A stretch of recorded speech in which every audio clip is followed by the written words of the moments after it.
ЕВН нуди решение за изгорената зграда во Кочани, но проблемите остануваат. По еден месец откако станарите поднесоа барање до компанијата, ЕВН им одговори писмено на сите станари во зградата. Дислокацијата која ја барате на дел од потрошувачите кои се напојуваат од заедничката табла може да се изведе по конкретно барање од корисник и уплата на увид на лице место, пошто се изготвува техничко решение.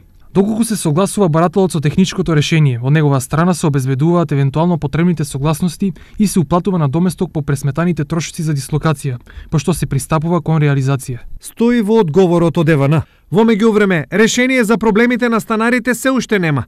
Деветкатницата во центарот на Кочани се уште нема осветлување во влезовите, па станарите се мора да импровизираат. Проблем е сега со степенетите, бидејќи немаме ние струја таму и треба исправно да се тоа поправи и да имаме до 9 спат толку и ова зграда, мислам овој дел од зградата, да имаме струја. Како се снаоѓате навечер? Па навечер како, импровизирано е направена светлост, односно споени се неколку сијалици, така да се качуваме некако, литот ни функционира во секој случај, бидејќи без него уште потешко би било. Што и како ќе се случува понатаму, станарите не сакаат да коментираат. Единствени се во ставот дека проблемот мора да им се реши и ќе одат докрај да се дислоцираат сите електрични броила кои не се на некое од 30-те семејства кои живеат таму.